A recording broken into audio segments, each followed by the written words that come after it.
하나님의 말씀 보겠습니다. 하나님의 말씀은 누가복음 22장 14절에서 23절까지 말씀입니다. 누가복음 22장 14절에서 23절까지 말씀을 보겠습니다. 시간이 되어서 예수께서 자리에 앉으시니 사도들도 그와 함께 앉았다. 예수께서 그들에게 말씀하셨다. 내가 고난을 당하기 전에 너희와 함께 이 유월절 음식을 먹기를 참으로 간절히 바랬다. 내가 너에게 말한다. 유월절이 하나님의 나라에서 이루어질 때까지 난 다시는 유월절 음식을 먹지 않을 것이다. 그리고 잔을 받아서 감사를 드리신 다음에 말씀하셨다. 이것을 받아서 함께 나누어 마시라. 내가 너에게 말한다. 나는 이제부터 하나님 나라가 올 때까지 포도나무 열매에서 난 것을 절대로 마시지 않을 것이다. 예수께서는 또 빵을 들어서 감사를 드리신 다음에 떼어서 그들에게 주시고 말씀하셨다. 이것은 너를 위하여 주는 내 몸이다. 이것을 행하여 나를 기억하여라. 그리고 저녁을 먹은 뒤에 잔을 그와 같이 하시고서 말씀하셨다. 이 잔은 너희를 위하여 흘리는 내 피로 세우는 새 언약이다. 그러나 보아라. 나를 넘겨줄 사람의 손이 나와 함께 상위에 있다. 인자는 하나님께서 정하신 대로 가지만 인자를 넘겨주는 그 사람에게는 화가 있다. 그들은 자기들 가운데 이런 일을 할 사람이 누구일까 하고 자기들끼리 서로 물었다. 아멘. 다들 편히 주무셨습니까? 오늘 또 저희들 가운데 은혜의 하루를 허락하신 하나님을 찬양합니다. 오늘 또 말씀 가운데 거하시며 또 그 말씀 붙들고 승리하는 삶 살아가는 저와 여러분의 삶이 되시기를 주님의 이름으로 축원드립니다. 오늘은 6월절 식사, 그 마지막 예수님의 만찬, 최후의 만찬이라는 그런 표현이 맞을 것 같습니다. 예수님께서 마련하신 6월절 객실에 6월절 식사가 준비되었습니다. 십자가에 들어질 희생 제물이 되기 위해 모든 길을 스스로 준비하고 있었습니다. 그러나 제자들은 예수님의 그 순환 당함을 알지 못하고 예수님의 죽음을 이해하지 못하고 있었습니다. 주님은 그런 제자들과 만찬을 함께 하십니다. 그리고 그 만찬을 통해 곧 있을 순환과 십자가의 죽음의 의미를 가르치십니다. 그뿐 아니라 다가올 완성된 하나님 나라를 기대하게 합니다. 그러나 그들 중에 예수님을 팔자가 있음을 밝혀 보이고 있습니다. 우리가 읽었던 본문 14절에서 20절 내용을 보면 최후의 만찬, 예수님의 그 제자들과 함께 식사를 하는 그런 모습이 담겨져 있습니다. 주님은 제자들과 유월절 만찬을 함께 하고 있습니다. 그리고 자신과 함께하는 유월절 만찬의 의미를 가르쳐 주고 있습니다. 내가 고난을 당하기 전에 라고 말씀하시면서 이제 자신의 고난이 곧 이르렀음을 알려주고 있습니다. 계속해서 예수님은 유월절과 자신의 고난 그리고 하나님의 나라가 연결되었다는 사실을 말씀해 주고 있습니다.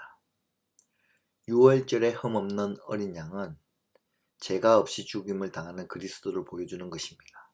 그리고 그 죽음을 통해 완전한 하나님 나라가 가까이 왔다는 것을 강조합니다. 곧 주님의 십자가 죽음은 유월절의 완성입니다.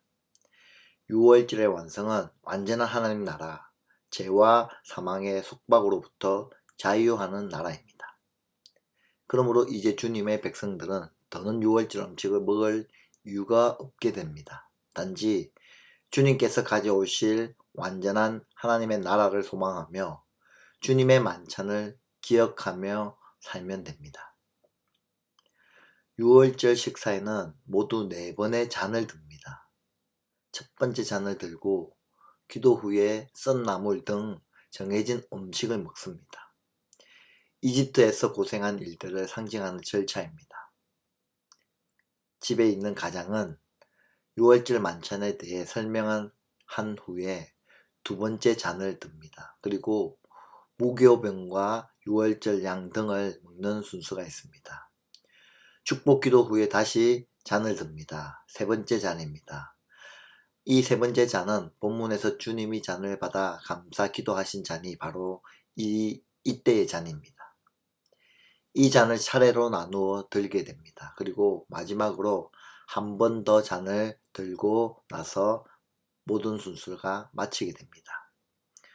원래 유월절 식사 중에 잔을 나누면서 말을 하지 않습니다. 그러나 주님은 자신과 함께하는 유월절 만찬의 의미를 설명하고자 말씀하고 있습니다. 다시 한번 주님은 제자들에게 완전한 하나님의 나라가 반드시 임할 것을 예고하십니다. 그러므로 그때까지 자신은 만찬을 먹지도 그리고 잔을 마시지도 않을 것이다 라고 말씀하십니다. 한편 예수님은 유월절 식사의 예를 따라 떡을 가져 감사 기도 후에 나누어 주십니다. 그리고 그 떡의 의미를 자신의 몸에 비유하십니다.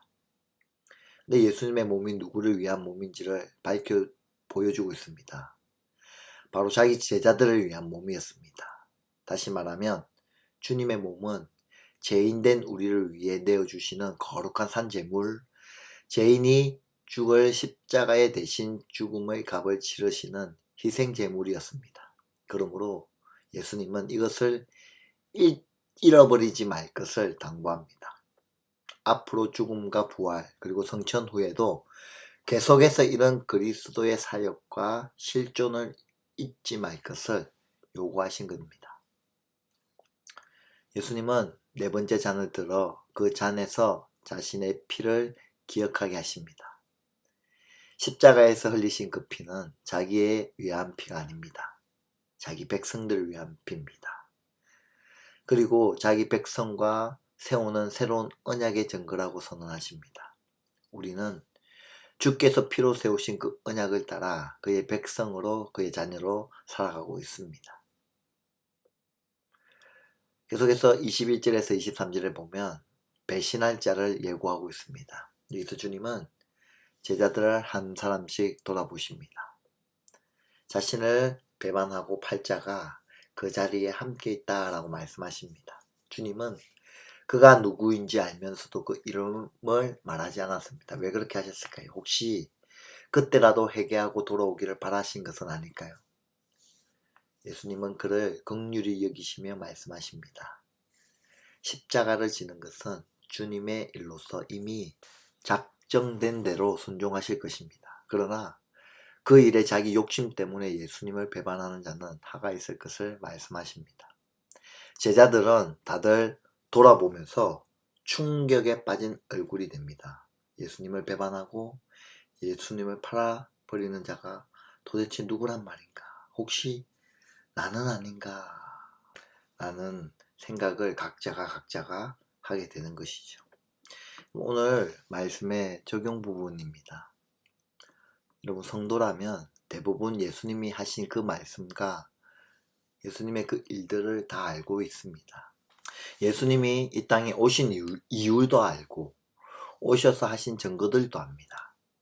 십자가에서 죽임을 당한 이유도 알고 부활하셔서 제자들을 찾아오신 뜻도 압니다. 그리고 성천하시면서 남기신 부탁도 알고 있습니다. 그런데 그것으로 끝이 아닙니다. 가룟 유다는 주님을 가장 가까이 보면서도 자기 욕심의 늪을 빠져나오지 못했습니다. 그래서 배신의 강을 건넙니다. 어쩌면 처음부터 예수님을 믿을 마음 없이 그저 예수를 통해 얻을 만한 것만 바라보았는지도 모를 일입니다. 다른 제자들도 같은 모습을 보입니다. 변명할 수 없이 3번을 꽉 채워 예수님을 부인한 베드로나 예수님을 버려두고 도망가 버린 다른 제자들 말입니다. 이들도 주님을 따라 나선 길이었지만 각자의 길을 가고 있었던 것은 아니었을까요? 그런데 그 이후에 성경은 이 사람들에게 나타난 놀라운 변화를 말씀해 주고 있습니다. 스스로 절망의 길을 가버린 한 사람을 제외하고는 있을 수 없는 변화가 일어났습니다. 과연 주님께서 약속하신 성령이 오셔서 그들을 충만하게 하시니 그들의 삶의 변화, 그들의 삶의 모습이 달라진 겁니다. 그들을 싸고 있던 헛된 욕망과 더러운 욕심을 버렸습니다. 두려워 숨었던 세상의 벽을 뚫고 나가 예수님을 외치기 시작합니다. 그래서 자기 것을 자기 것으로 여기지 않고 나눠주며 섬기며 베푸는 삶을 그들이 살아갑니다. 주님께서 부탁하신 사명을 생명을 다하여 감당합니다. 지금 우리는 그때의 제자들보다 더 많은 말씀을 듣고 보고 살아가고 있습니다. 근데 우리는 전원을 빼버린 컴퓨터와 같은 때가 많습니다. 더러 누워버린 공룡 같아 답답하기만 할 때가 많습니다. 그래서 우리의 교회와 성도들의 삶의 자리가 공허할 때가 많습니다. 왜 그럴까요? 변화를 입은 사도들에게 있었던 일이라고는 성령님이 오셔서 그들을 충만하게 하신 것 뿐인데요. 그 성령님을 만난 것 뿐인데요. 그렇다면 그것으로 오늘 우리 교회와 우리 각자 신앙을 붙들고 사모해야 할 것이 무엇인지 알게 되는 것 같습니다. 여러분, 우리도 그 성령을 구하며 그 성령님의 충만함을 우리 안에 가질 수 있도록 성령의 역사가 우리의 삶 가운데 흘러넘칠 수 있도록 제자들을 변화시킨 것처럼 우리의 삶과 우리 가정과 이 땅과 이 민족을 변화시킬 것은 성령 하나님밖에 없음을 우리가 고백하며 이 시간 성령의 충만함과 내 삶 가운데 성령의 나타남이 있는 그런 삶 살아갈 수 있도록 하나님 앞에 간구하며 기도하며 또 오늘 하루를 하나님께 올려드리는 저와 여러분의 삶이 되시기를 주님의 이름으로 축원드립니다. 기도하겠습니다. 하나님 감사합니다. 오늘 또 주의 말씀 가운데 거하게 하시며 하나님 바라보며 하나님 신뢰할 수 있는 그 믿음의 길을 걸어갈 수 있도록 이끌어 가셔서 감사합니다. 예수님과 오랜 기간 동안 같이 있었음에도 불구하고 예수 그리스도가 하나님의 아들이심과 또한 살아계신 우리의 구세주이심을 제자들이 깨닫지 못했던 그들의 모습이었습니다. 아니, 그들의 모습이 아니라 오늘 살아가는 저희들의 모습임을 고백하게 합니다.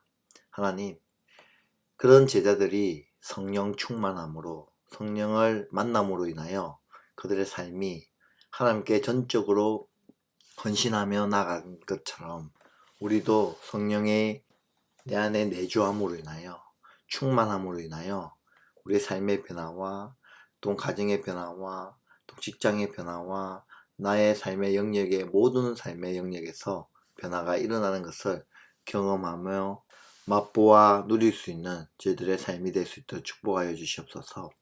하나님, 이 새벽에 또 예배드리며 하나님 앞에 여러가지 기도 제목을 가지고 나온 주의 귀한 자녀들이 있습니다. 하나님, 그 기도를 들으시고 축복하여 주시고 은혜 베풀어 주시옵소서. 우리의 힘으로 아무것도 할 수 없음을 고백하오니 성령님 우리와 함께 하시고 도와주시고 그와 같이 내버려 두시지 아니하신다는 신실하신 하나님의 약속을 붙들고 하나님 신뢰하며 또한 하나님 예배하는 거룩한 삶 살아드리는 저희들의 모습이 되어지길 간절히 소망합니다.